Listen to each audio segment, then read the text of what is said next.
It'll be interesting to see who's out in front. It's a sprint to the finish.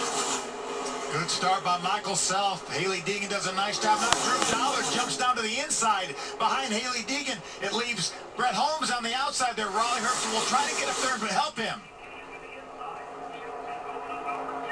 Will Holmes stay up? Will that help come from Herbst, or will he take the 23 to the inside? Looks like he's got a run now back on Drew Dollar. We saw Holmes side draft on the 15 of Drew Dollar. He has a little help now with Raleigh Herbst.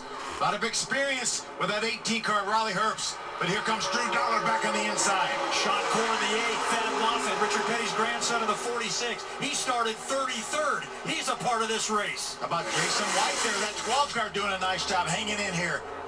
Jason White out of Canada was part of the Canadian national ski team. He's been 124 mile an hour on skis.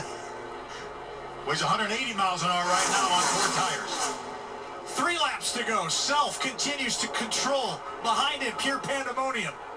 What will, who will, and when will they do it? I think you're going to have to shove Michael Self off that double yellow line. There's no reason for him to leave that double yellow line here. Hailie Deegan doing a great job lined up as these 3 cars try to pull away.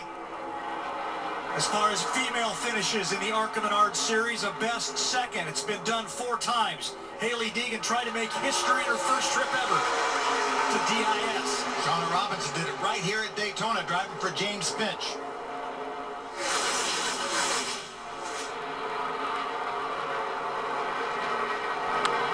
To go at Daytona. 5 miles for Michael Self to win a second time.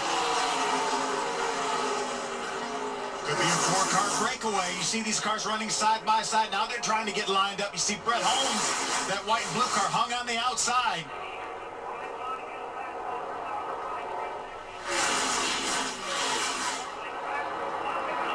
Inside the car of each one of the top 5, 6, 7, 8. A driver that desperately wants to make history. Well, Daytona, you got to respect this place. That second pack really caught up quickly. Jason White, when he gets to the back of Thad Moffett, might have a little bit of momentum here. Brian Deegan hoping for the best as they make their way off turn 4 into the tri-oval. The white flag is in hand. And it is an all-out dash to the finish line. Next flag that comes out will determine the winner of the Lucas Oil 200 driven by General Tire. Hailie needs a little bit of help from Drew Dollar, that 15 car, maybe to make a move on Michael Self. Down the 3,600-foot backstretch. Cars remaining nose to tail.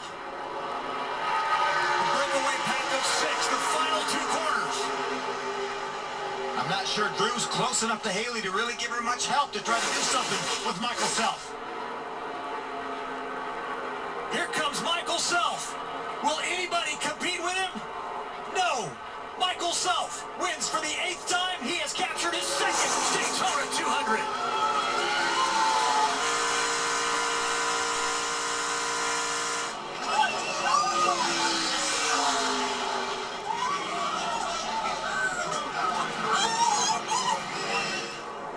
A repeat performance of Kevin Reed and this man from 2018. That Venturini Motorsports team really flexing their muscles once again. Their 4th win as a team, 3rd straight. They've won 7 of the last 9 races, Phil, dating back to the middle of next year. Of course, last year rather. And of course, that man took Christian Eckes to the championship. Leads 60 of our 80 laps here. What an outstanding run by Michael Self. Started from the pole, was up front this entire race. You see Kevin Reed, a pretty happy crew chief right there. He tuned the car that allowed Michael Self to grab the pole position, his first time ever doing that. For Michael, his 2nd career win from the pole.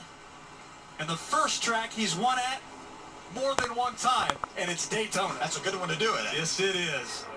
Let's go down to Jamie. And the emotion has finally hit Kevin Reed as you climb down from the pit cart. It's the celebration all around. You just won at Daytona. What was the biggest challenge this team overcame today? I don't know. It seemed pretty easy today. I've won 4 of these things down here, and it's been, everyone gets sweeter and sweeter. But, I mean, you can't beat a Toyota. Jack Irving, David Wilson, everybody at Toyota give us everything we need to work with. Billy Venturini and Bill Venturini are the greatest owners in the garage. We put them General tires on there tonight, and they run all 80 laps, and we're going to victory lane. Congratulations, Katie. We're following Deegan, the whole family here right now. They just ran off to go make sure that they could see Haley as she drove by. We have her mom, Marissa, and dad, Brian Deegan. My goodness, you know, you guys were supposed to go into the stands to watch this race, but they stayed in the pit box. Why? What does this really mean to you and the family as a whole? I just felt like we needed to be with the crew and see what calls were being made, and just because we had to be in the mix, and I'm glad we did, because there's a lot of calls that were going down. And she was on the track talking on the radio, and it all just went so good. She said so many close calls, but the team laid it down. The team did such a good job, man. I'm so nervous. You're nervous as mom, Marissa. How would you describe your emotions right now? I'm so excited for her. She did amazing. She crushed it out there. Like, she deserved it. She did good. The team's amazing, and we're so happy to be here. My goodness, all smiles, handshakes, and high fives around here. You would have thought that